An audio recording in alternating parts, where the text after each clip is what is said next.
Good evening, everybody. Thanks for coming in. It's 1 minute till 7, so I thought I'd start talking around now. I'm going to start exactly at 7 o'clock. I want to respect your time. As you may remember, I promised this as a hard stop at 7:30. I did this for the Confirmation 1 class last night, and we were able to do that. Don't hang up if you don't want to, because I'm going to keep talking at 7:30, and we're going to go into a deeper dive. Tonight's topic will be the Eucharist. It's what your candidates will be talking about in their first 2 conferences. And the deeper dive will be a deeper dive into the Eucharist for those who want to learn a little bit more about a very central part of our faith. All right, it's 7 o'clock. So let me pull up my slides. Let me check. Oh, there's a Q&A here. Oh, thank you. Very nice, thank you. Yes, I was ordained a deacon on Saturday. It was an absolutely wonderful ceremony, and I did get to preach my first Mass at St. Margaret Mary in Westwood on Sunday. None of that changes anything I'm doing here. I'm still here. I'm still the confirmation director. I'm still the pastoral associate, but they do have me doing masses over in Westwood. Let me just get started.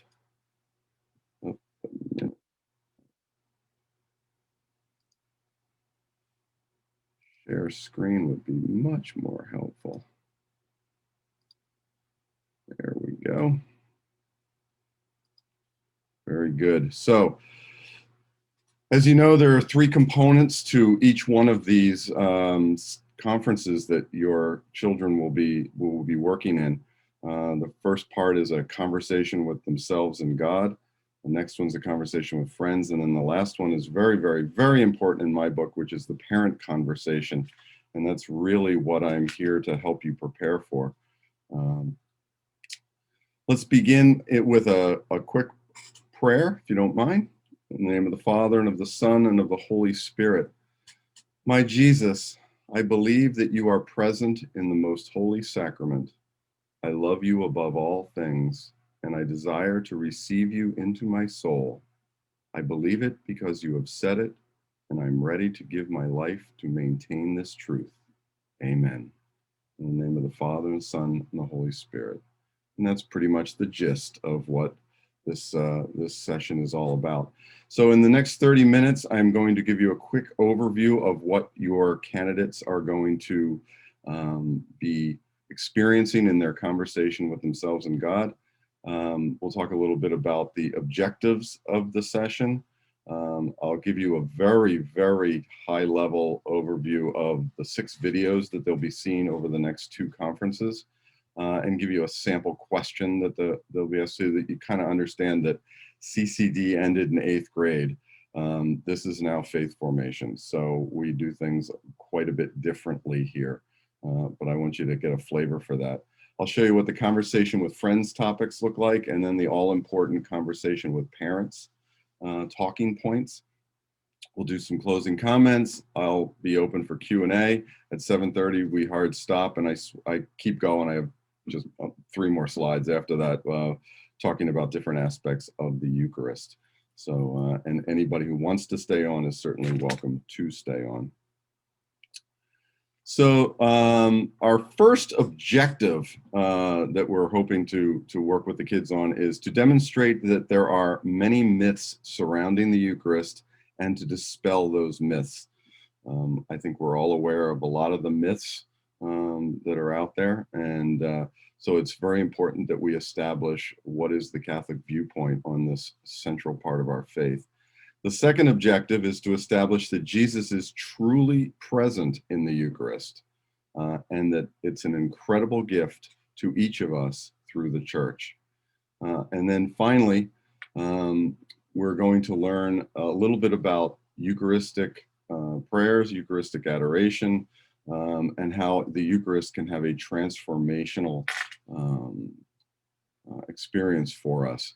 Eucharistic adoration isn't something I know we do quite regularly, or certainly don't announce over at St. Mary's, but I will be giving you a little bit of information on that. So the videos, this is a quick view through the videos, if you were with me for the parent meeting, the initial parent meeting, you know that they're going to go onto a form, which is, by the way, now active as of this morning. Actually around 1 a.m. it went active. So if you go to the schedule page on the website, you look for Confirmation 2 session. We start in session 7 because they've already been through the first 6, and you go to the first conference. If they click that blue button, they'll be automatically taken into their form, what I call the form. And they're going to see 3 videos in the first conference. They'll see 3 videos in the second conference. They'll reflect, not answer questions, but reflect on the material there. And then it'll move on to the next 2 sections. So I just want to tell you what these videos are about. The first one I strongly encourage that you go and look at. If you don't look at any others in this series, this one will blow your mind, especially in light of our COVID situation. The first video is amazing. It was made well before our current pandemic, but he talks about basically a pandemic breaking out. It's kind of a make-believe story. It's to prove a point, but he does talk about how a pandemic breaks out, and what it all comes down to is that he says, and your son is the only one whose blood can be used to come up with a vaccine to save the world. And it's very sad.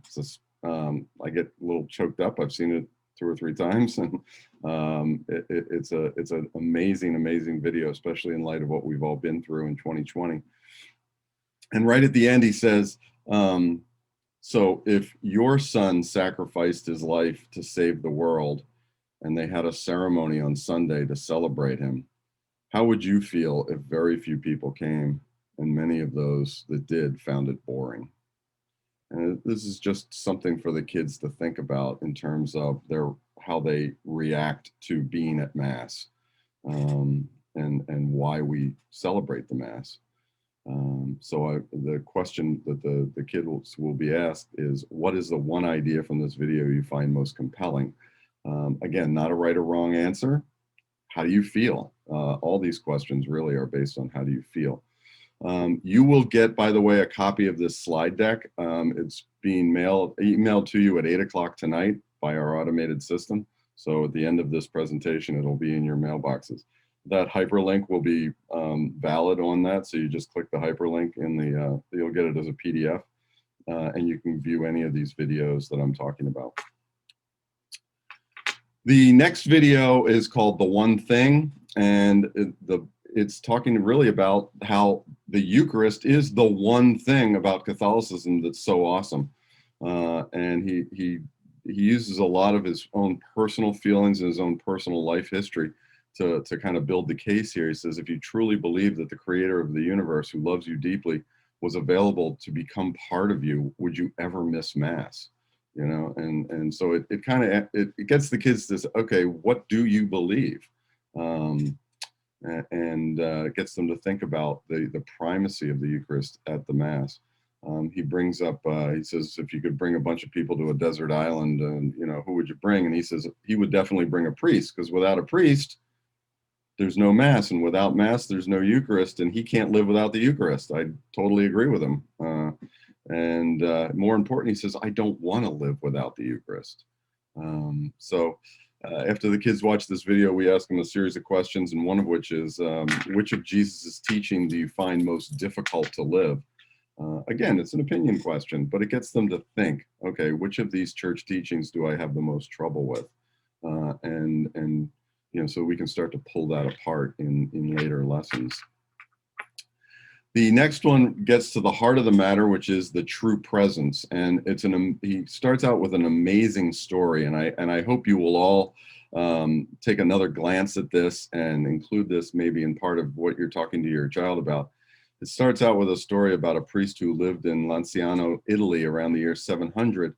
And he was plagued with doubts about the true presence of Jesus in the Eucharist, absolutely plagued.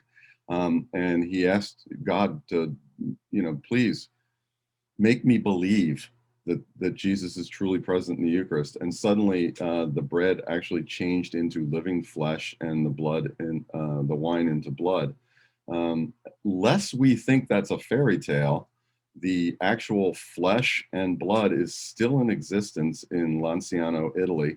It has been tested by scientists over and over and over again, and they keep coming up with the same conclusion. It is human blood, it is human flesh, it comes from heart tissue, and it's just an amazing tale.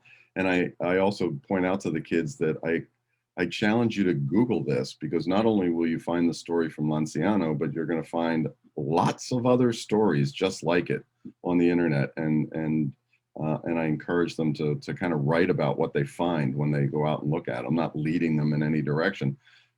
There's a great video on YouTube that includes Pope Francis back when he was in Argentina, where this also happened and how his involvement in it. It's not something that happened once. It happens a lot.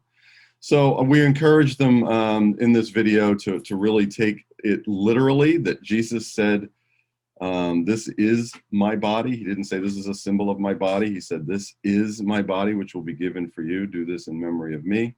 Terrible English translation, by the way. I'll get into that at 7:30. God himself wants to nourish us. God wants to feed us spiritually. This has always been God's plan. God didn't want to send Jesus down, tell us a few things and disappear. He wants to be with us constantly. And this is the way that God chose to do it. Odd as it is the way God chose. Grace is the assistance God gives us to do what is good, true, noble, and right. That's a series of words the kids will hear a lot. And communion is just an amazing source of God's grace. So it really, the videos do an excellent job of presenting the case for the Eucharist in a very factual way, but not an in-your-face way. It leads them to understand rather than just forcing beliefs on them. And one of the questions we ask is, how do you think your life would change if you spent 1 hour each week sitting quietly in Jesus's presence? So after they've absorbed all this, then it's like, okay, now it's you. What would you do? How would your life be different? And it forces them to actually think about that.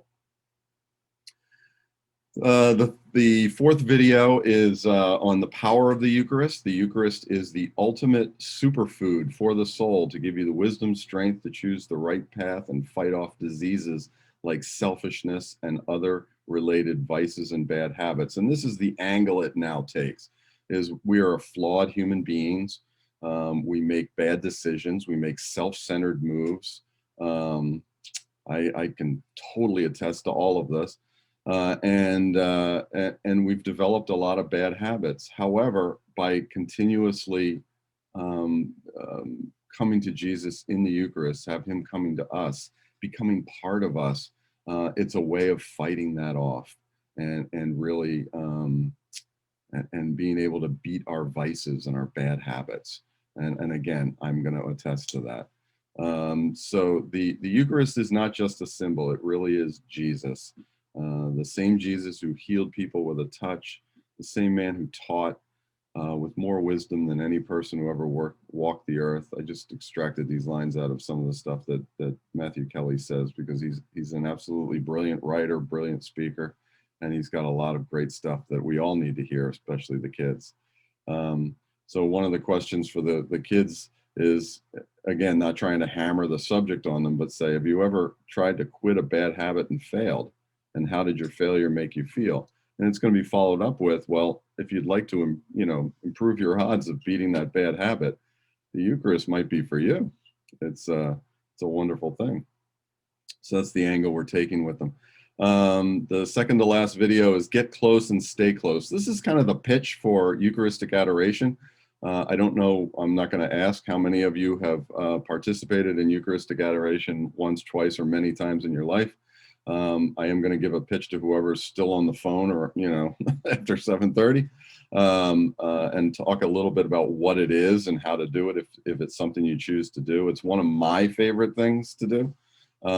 But he starts out by showing building these beautiful churches all over the world, just some amazing, amazing churches, and say, why did we do this? Because we had lots of money and we wanted to flaunt it in people's faces? No, it's because these buildings hold Jesus.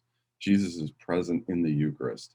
And so he deserves to have these huge monuments, to his greatness. And so he's got the kids thinking about that. And if you're in awe looking at these buildings, imagine it's all because Jesus is there. What kind of awe would you feel just sitting in front of Jesus in the Eucharist? St. Mary's, you can go in a great deal of the day down to the lower chapel, as long as you promise to pray, and sit with Jesus anytime you want. So it's an important thing to do. It's getting harder and harder to find a quiet place in the world, but we encourage the kids to go out and find one. So one of the questions that we ask the kids at that point is, at this time in your life, what question would you like to have Jesus answer for you? And the question should be something that applies to you specifically, not about the world in general. So the kids would all say, why is there evil in the world? Some of these are tired questions, but we want them to be specific about their own life on this. So again, it's always a reflection on their own life. The last video always has the same title. If you've been following this along from last year, it's always called Decision Point, same as the whole program. And the idea is now it's your turn, kids. You need to make a decision now. And Matthew Kelly tells the story. I was really bored at Mass for a long time, and then I started to listen to God. And started listening to what he was saying to me. And then suddenly these amazing things started to happen. It's amazing when we start listening. So we certainly recognize that COVID is preventing an awful lot of us from doing what we want to do, including going to Mass. But we do now stream Mass at St. Mary's. Doesn't include the Eucharist, of course. But we do have quite a few people that have come back to Mass and are experiencing the Eucharist on a regular basis.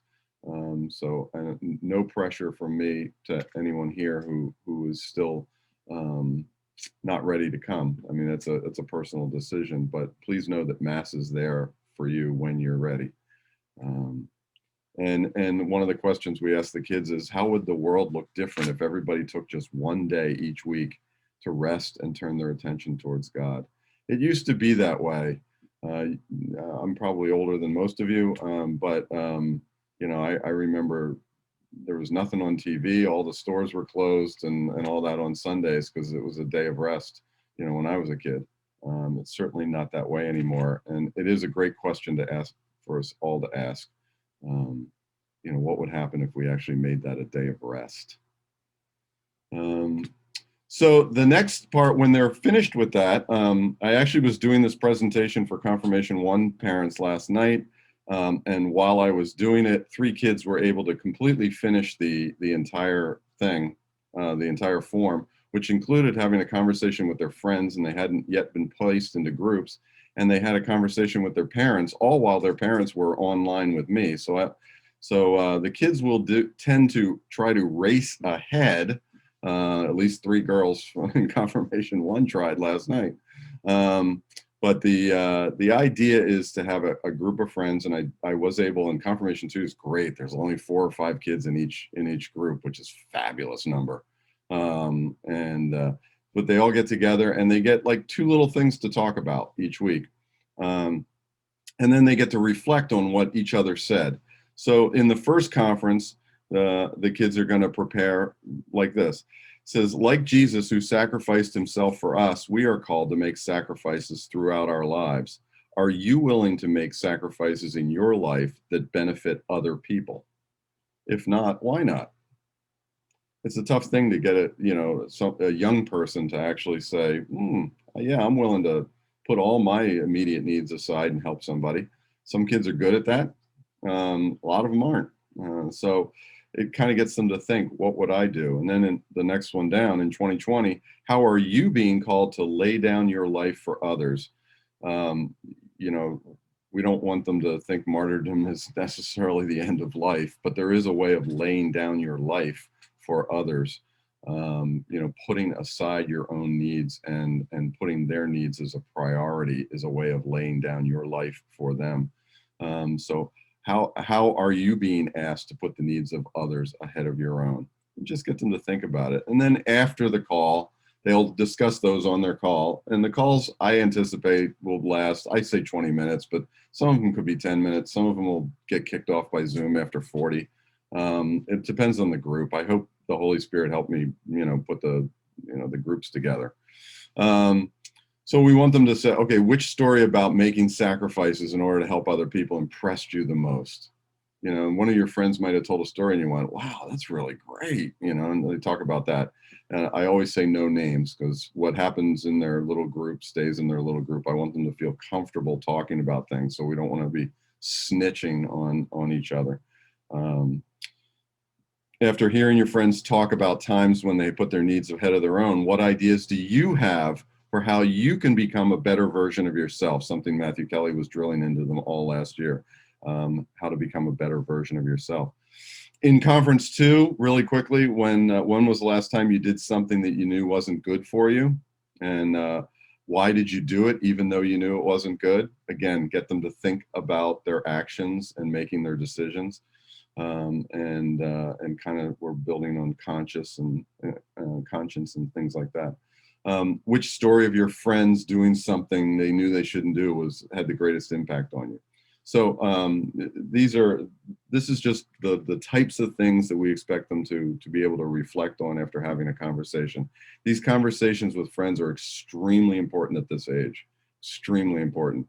They of course want to hear from you.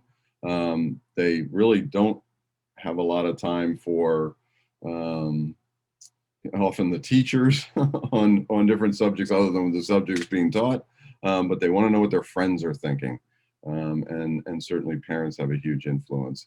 And so those two groups, those are why these conversations exist. This is probably the most important slide for you guys. So again, you will have copies of this, so no need to go scurrying writing this down. But this is the idea. When your child gets to this section in the form, it's going to say, you and your parent talked about one of the following.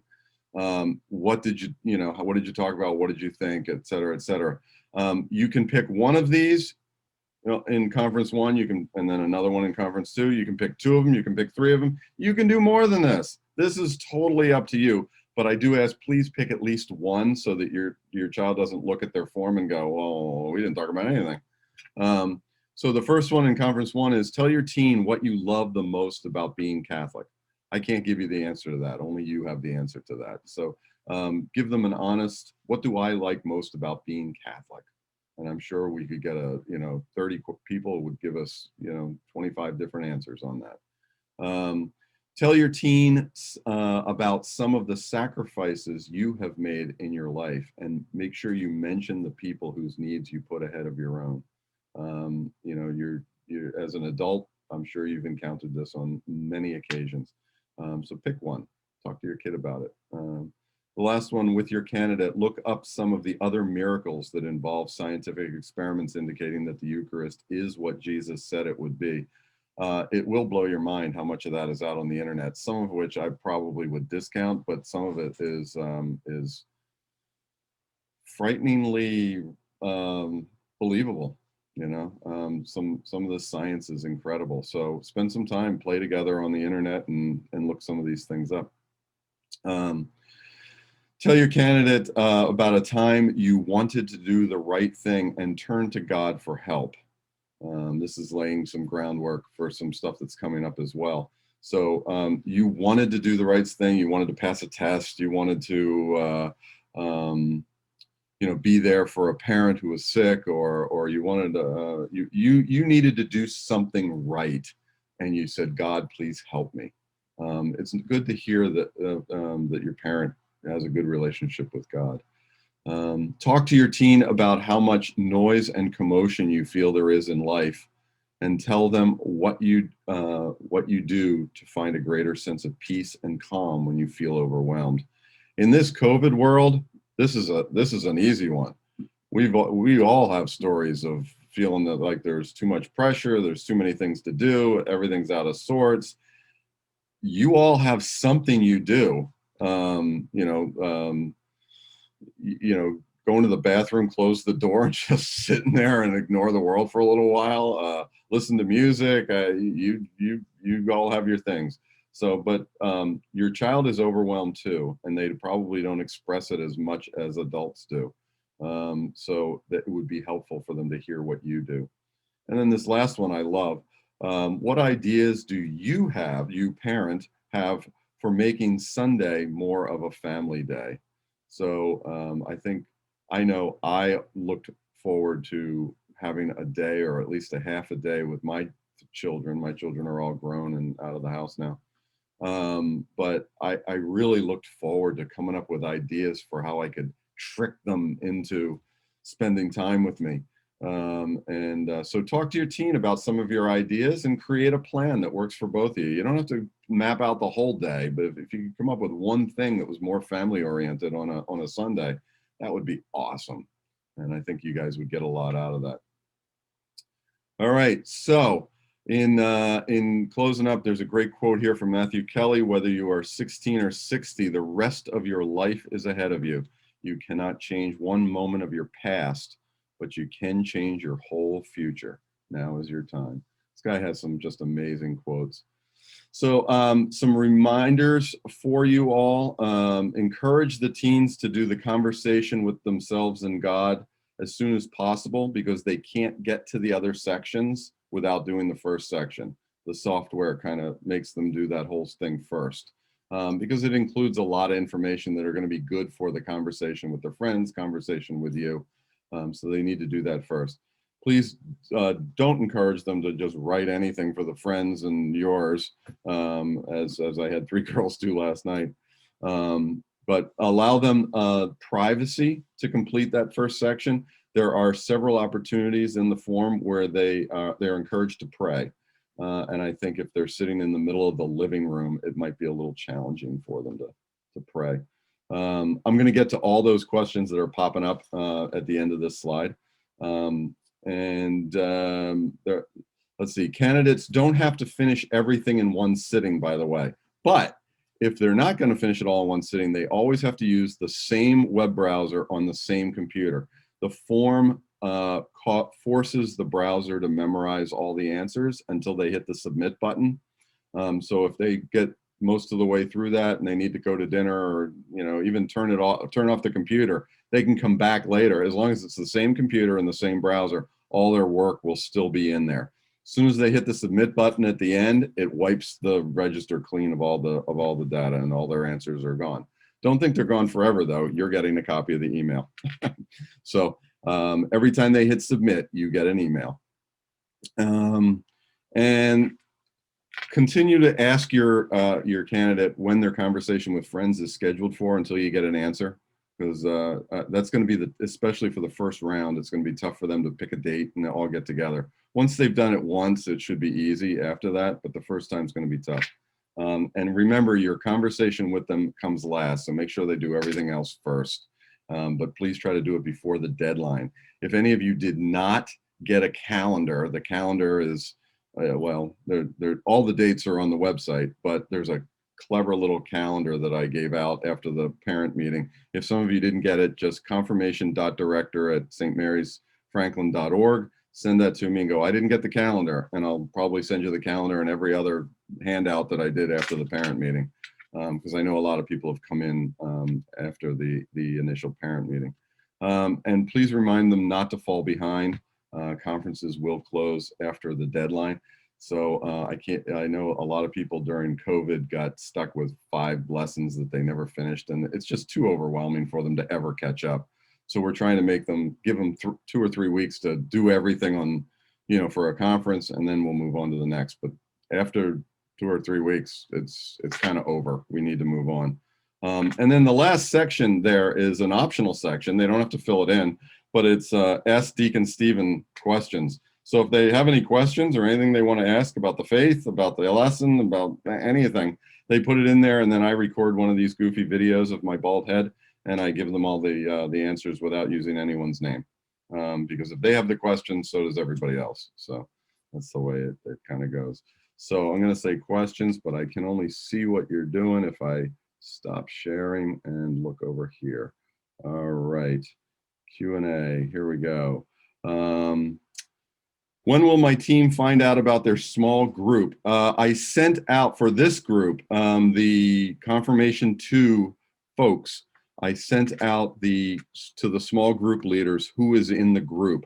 The small group leaders have been instructed to reach out via email, which will be your email, immediately, and find out what group they're in. They're going to have some trouble getting together the first time. After that, it should run like clockwork. The small group leaders need to plan the meeting after that before they hang up. And they have to fill out a form for me on that. So they're really forced to keep, everybody's going to know what the next date is all the time, type of thing. When is confirmation targeted for? Father Brian, that's up to Father Brian as to when he targets it for. He likes to do it around Labor Day, so it won't be on Labor Day weekend, but it's usually September. And then we say, well, that's when we'd like it. And then the Archdiocese has to go, well, we like you, so okay. Or, you made us angry, so no, or whatever they do. I don't know how they do it. But we get a letter probably around January. Could be February with COVID, and that'll tell us exactly when it is. When I find out, you'll find out. I'll blast that news out as the minute I get it. So, and meanwhile, post-retreat and parent meeting on July 27th. That July 27th thing that you saw in there, that's really to talk about the upcoming confirmation, how it's going to work. And I have no idea how it's going to work. The one I got to see Roger do was the COVID one. I hope we don't have to do another COVID one. But we'll do that. So that is, yeah, that's kind of tentative. So, another one, when will my child find about their small group? So, rather than send 180 emails individually, I chose to send it to the group leaders, of which there were 32. So it took me all night to send all those out with all the lists. So the small group leaders should be doing that ASAP. Is the conversation with friends when they meet with the small group? Yes, it is. So it's a Zoom meeting. It's just to talk about the 2 little points that are on there. The important part is that they have a relevant conversation. How they do it, somebody said to me the other day, do they have to use Zoom? Well, no, if everybody wants to use Google Hangouts, I don't know, I don't care. There's no rules or regulations. I've taught them all how to use Zoom. I gave them all a training on how to run Zoom. The group leader is going to run all that. I hope it works. Like I said, 3 girls submitted it last night, and I think they're clueless that they're in a group because they really didn't, have a group meeting. So, but we'll see how it goes. Is it okay for the small group leader to ask the students for their cell phone numbers? Yes, and I told them whatever works for you guys. I'm not telling them how to communicate because my teenage years are like long behind me, and when I was a teenager, good God, I didn't have a cell phone. I was lucky I got use of the family phone. So I don't know how they want to communicate. I assume they want to text each other. I see a lot of kids walking around texting each other, and that's fine. They can ask for cell phones, but the whole group has to kind of agree on how they're going to do that.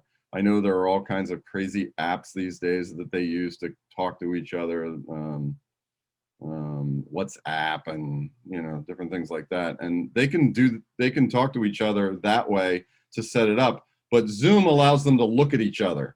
Google Hangouts lets them look at each other, and I think it's important that they look at each other when they're having these meetings. Maybe that's because I'm old and bald, but I just think it's great.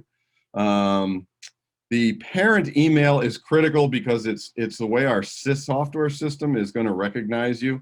Whenever a form is submitted, whenever you go on and do the confirmation name sponsor form, whenever you do any of those things, it creates a database, and the pivotal point that allows me to search all that stuff is the email address. So it always has to be the parent email address. Now, if they're communicating with each other, they can communicate with each other any way they want. They don't have to go through you to communicate.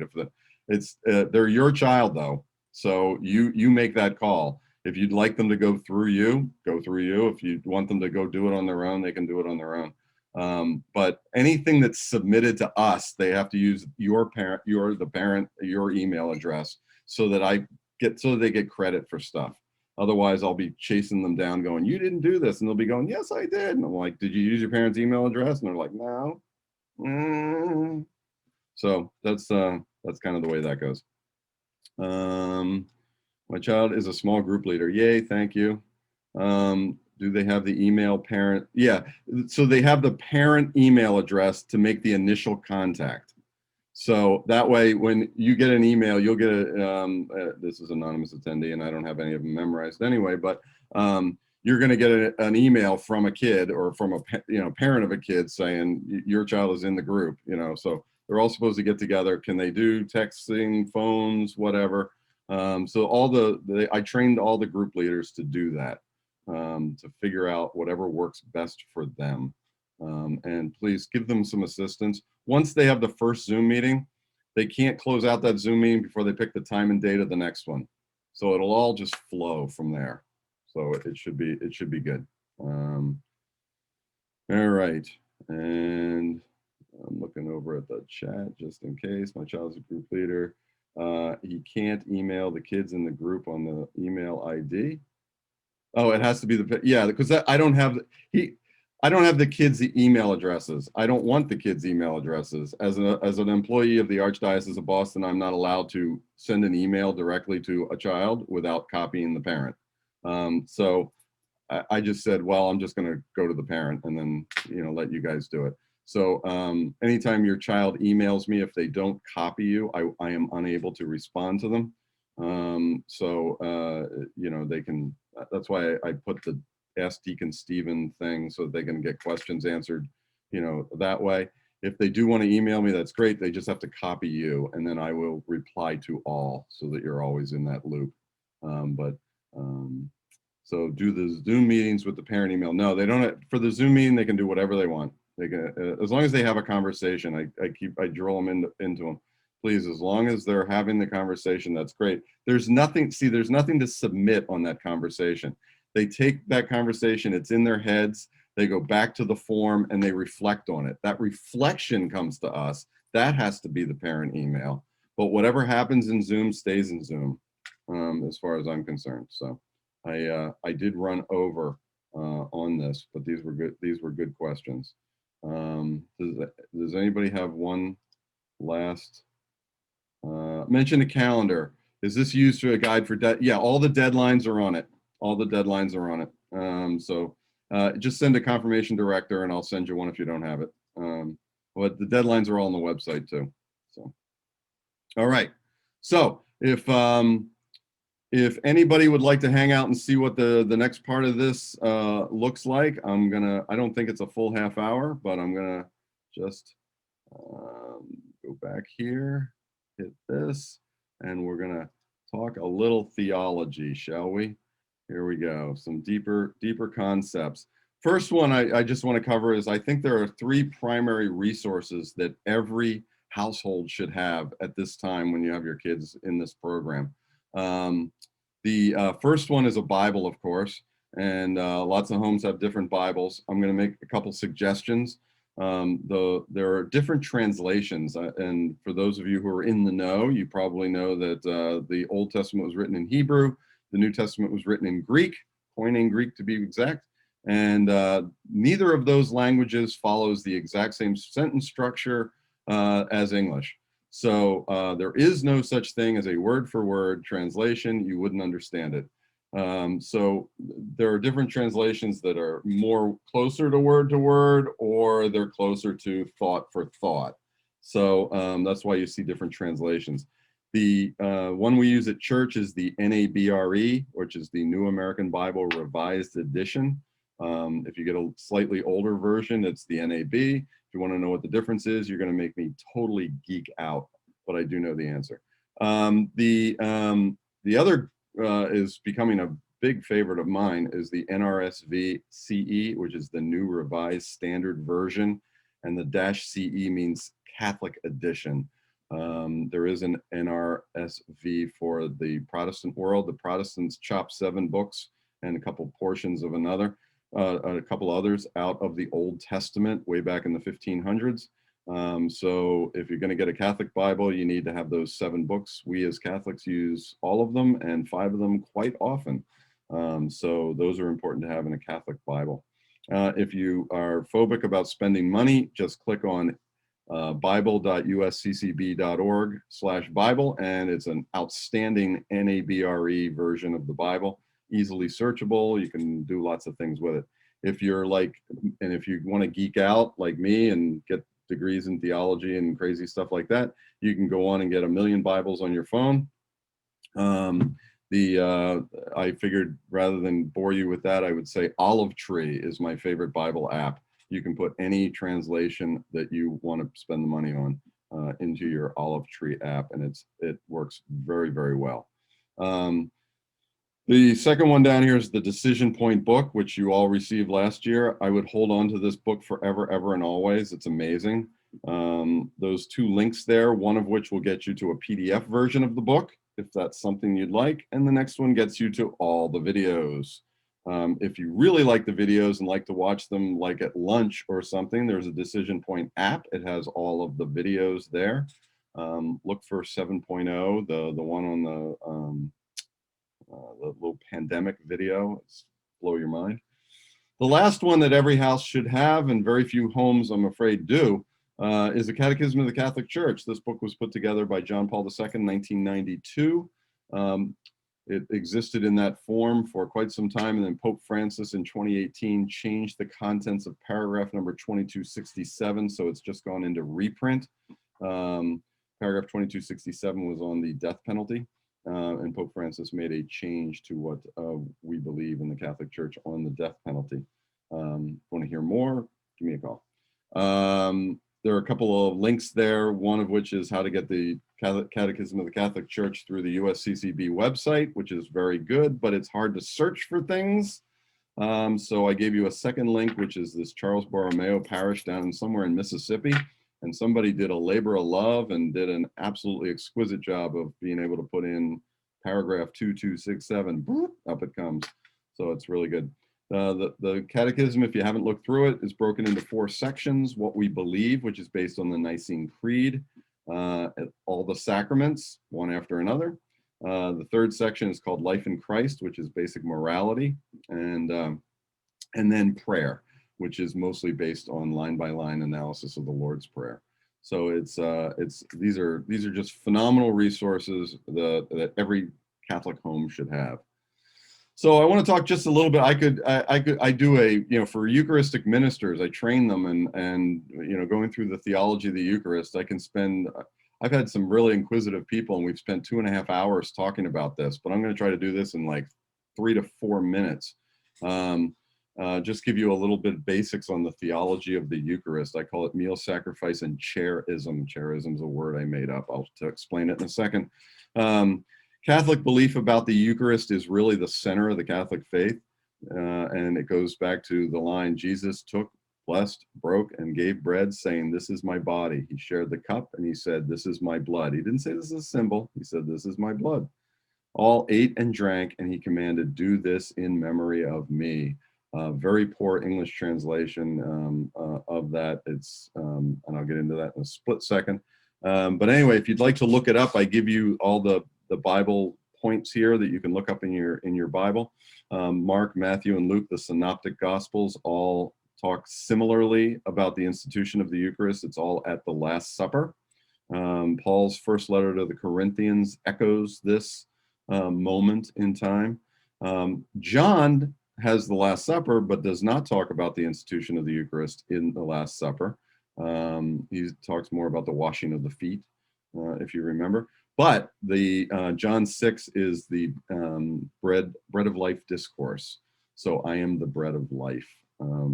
And it's very, very Eucharistic centric. And then I started to put a collection together of times that it's mentioned in Acts, us breaking bread in the Eucharist. And I lost track. I got into a handful of them, and there's many, many, many in the book of Acts. But for Catholics, the Eucharist is both a meal and a sacrifice. A meal is obvious, we eat it. We dine with Jesus at the Last Supper. But it's also a sacrifice. It's when we join the priest in offering the sacrifice to the praise and glory of God. Jesus instituted the sacrament of his body and blood in order to perpetuate the sacrifice of the cross throughout the ages and to entrust to the church, his spouse, a memorial of his death and resurrection. So we believe that when the Eucharist is consecrated on the altar, that it is recreated. Christ's death on the cross is being, his sacrifice is being remembered, if you will. So now we go back to this line, do this in memory of me. He didn't mean think about me when you do this. He meant do this and I will be present. So, and that's where the English kind of falls apart and gives us all misleading things. So he's being made present. This whole sacrifice is being made present right there on the altar in front of us. So we believe that Christ becomes truly present in the bread and wine consecrated at Mass. And that comes from John 6, which is, for my flesh is true food and my blood is true drink. Whoever eats my flesh and drinks my blood remains in me and I in him. The kids are going to hear this line, and it's one of the two times that people ran from Jesus. You know, the other time was the crucifixion, and he said this, and people ran the other way. But he didn't back down because he meant it. This, you know, that my flesh is true food and my blood is true drink. Jesus shed his blood for our forgiveness. This is the blood of the covenant, which will be shed on behalf of many for the forgiveness of sins. All this ties together. The Eucharist is just so central to our faith. So this last concept that I have up here, I call chairism. And I do this when I introduce the Eucharist to Eucharistic ministers, and I whatever chair I'm sitting in, it's usually a desk chair or something from, you know, the office or whatever, and I grab it and I go, "What is this?" And they go, "It's a chair." And I go, "How do you know?" And they all go, "What are you talking about? It's a chair. It's a chair because it's a chair." And I said, "Well, I think it's just a big chunk of metal, plastic, and foam with some fake leather." And they go, "Really?" And I go, "That's because everything, if we follow Greek philosophy, things have substance and accidents. The accidents are what we use, what we can use our senses to determine something is. So a chair is made of plastic, metal, fabric. It's black, it's gray, it's whatever. These are all we can smell the leather. These are the accidents of the chair. But the substance is what it really is. So when all those materials are constructed into a chair, it becomes a chair that people have a lot of trouble saying, well, I don't know why it's a chair. It's a chair, because it just has chairism. It's a word I made up. So the Eucharist works the same way. It's based on Greek philosophy of substance and accidents. The accidents, it tastes like bread. It looks like bread. Your body will digest it like bread. But the substance, it is the body of Christ. That's about as short an explanation as I can offer on the theology of the Eucharist. The Theological Institute for the New Evangelization will give you a degree in this if you'd like. I mean, because you can take course after course on this. It's a tremendous amount of information, but that's the nickel tour. So here we are believing in the real presence, and I know a lot of people say, well, we believe in the real presence, but the Protestants don't. Well, I've always just had a problem with that because they actually do. A lot of them, a big chunk of them. Because remember, all of Christianity was Catholic until the 1500s. And in the 1500s, people decided that they knew better, and they started to go in lots of different directions, many of which have produced some wonderful theology, by the way. So I'm not being critical of them. I'm just saying that they chose to look at things a little bit differently. So first of all, I just want to establish that the big belief in Catholicism is transubstantiation. It's a big word. Transubstantiation is the changing of simple bread and wine into the body and blood of Jesus Christ. This takes place at the consecration during Mass. This is a cornerstone of Catholic belief. I include this next paragraph. It's a little off subject, but just because I like to talk about how to take communion, but I'm going to skip it in the interest of time. The real presence, the fullness of the real presence of Christ is present is in even the smallest sliver. So even the tiniest little piece of bread has the fullness of the body and blood of Christ. And the greatest example I have of that is if you had a mirror and you let it shatter on the ground, you could bend over and pick up a tiny piece of it and see your reflection in that tiny piece, just like you could see your reflection in the whole piece. So each little fragment is the fullness of Jesus Christ. So little known fact also, both the body and blood are present in both species. So when you consume just the host, you're consuming the body and blood of Christ. If you were to drink just from the chalice, you're consuming the body and blood of Christ. Even though we talk about the two species being the body and the blood as he did, they are spiritually, united. We consider that this is a valid thing to do because we have holy orders. So we can actually have a priest be the one who Jesus laid the hands on his apostles and so on and so on. And we have a valid holy orders that Jesus is authorizing certain people to make this happen. That's not, now we start to separate into the Protestant views. The Anglican Church, which is also the Episcopalian Church here in the United States, also believes in the real presence, no different than us. However, transubstantiation, they don't say that there's a moment when transubstantiation happens. We say that when the priest says the words of Jesus Christ, it happens. The Anglicans kind of say it's a mystery. It happens, but it's a mystery, and we're not going to talk about it. So they leave it at that. The Lutheran Church also believes in the real presence of Christ in the Eucharist. Even though Martin Luther separated, he didn't separate this point. There is the real presence of Christ in the Eucharist at a Lutheran church. They call it the sacramental union.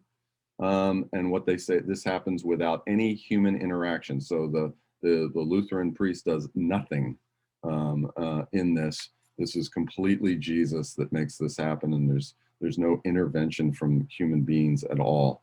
The Methodist Church, the real presence is communicated to the believer, but there's no transubstantiation that happens. So these are getting a little less strong, a little weaker as we go down. The Moravian Church, if any of you have been down to Pennsylvania, I lived right near Moravian College, and there are a lot of Moravians down there. Sacramental presence is what they call it. It does for the believer what the real presence does, but there is no change in substance. So the substance of the bread doesn't change like we believe in transubstantiation, but they do believe that it does for the believer what we believe the transubstantiated host does for us. The Calvinist branch, which are United Church of Christ, Presbyterian Church, things like that, believe in a real spiritual presence, but no physical presence. So there is a spiritual presence in communion. And then finally, we get to the Baptist Church, the Jehovah's Witnesses, non-denominational churches, which do believe that this is a symbol only and include it just as a symbol. So while we've often thought that Catholicism and Protestantism are very different, it's actually the bigger divisions are within Protestantism itself in terms of their understanding of the real presence of Christ in the Eucharist. And as you can see, quite a few do believe in that. The last little thing I want to talk about before I close is Eucharistic Adoration. And I thought the best way to do that would be to kind of present some of the vocabulary, because I know when people are confronted with vocabulary that they're not familiar with, it doesn't seem as appealing for some reason. So I'll start out with just a little bit of vocabulary and then do a little Q&A thing that I wrote up here. Blessed Sacrament is a devotional name which refers to the body and blood of Christ in the form of consecrated sacramental bread and wine at a celebration of the Eucharist. So whenever we're looking to be devotional towards the Eucharist, we might call it the Blessed Sacrament. Eucharistic Adoration is a practice in which Jesus, the form of the Blessed Sacrament, is adored by the faithful. We're not adoring, a piece of bread. We're adoring Jesus, who is present in front of us at that time. It may occur either when the Eucharist is exposed in a monstrance, word coming, or not even visible. It's what we know that Jesus is in the tabernacle. If you went down to St. Mary's down in the chapel, there's Jesus is in the tabernacle. If the little candle's on, Jesus is in the tabernacle and he's present. And you could experience Eucharistic adoration there. Perpetual adoration just means it's exposed 24/7. Some churches do that. God bless them. You always have to have somebody present, so that somebody signs up for the 2 to 4 a.m. shift and things like that. A monstrance is a vessel used for the more convenient exposition of the consecrated Eucharist. In fact, if you look in the picture behind all these words, that's a monstrance with the Eucharist in the center. A humeral veil, I actually got one of these as a gift for being ordained. I thought it was great. Humeral veil is a liturgical vestment which consists of a piece of cloth draped over the shoulders and down the front, normally of silk or cloth of gold. The one I got was nicely gold. And the ends sometimes have pockets, like mine does, in the back and for the hands so that you can hold the monstrance or the piece of the Eucharist without actually touching it.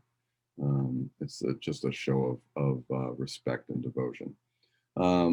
Sometimes when people have Eucharistic adoration, they will end it with benediction. Benediction is a devotional ceremony whereby an ordained clergy blesses the congregation with the Eucharist. You can picture them holding up the monstrance, going like this and going over like this and going over like that.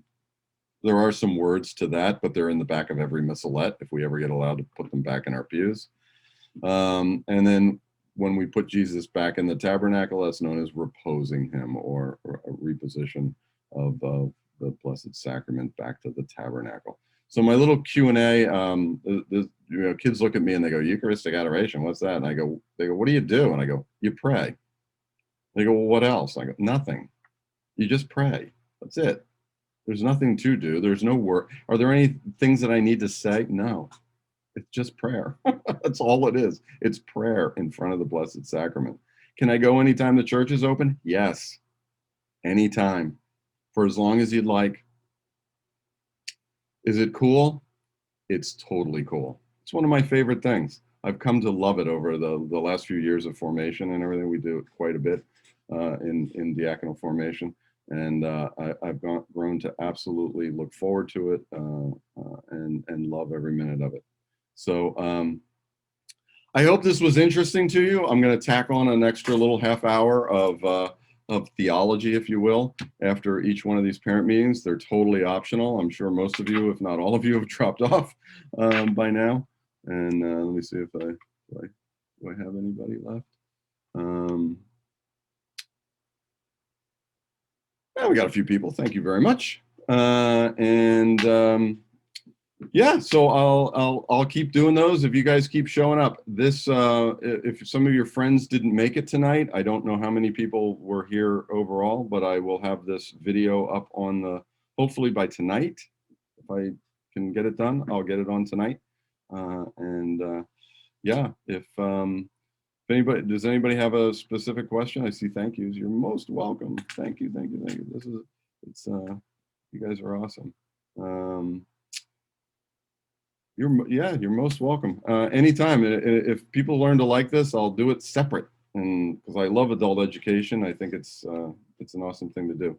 So in the interest of getting you out within the next 3 minutes, I will say, if you have nothing else to ask, I will say good night, God bless, and may you all have a wonderful time with your candidates with the first two conferences. Oh, let me see. Q&A jumped up. Thank you. You're most welcome. Thank you. Yes. God bless. All right. Take care.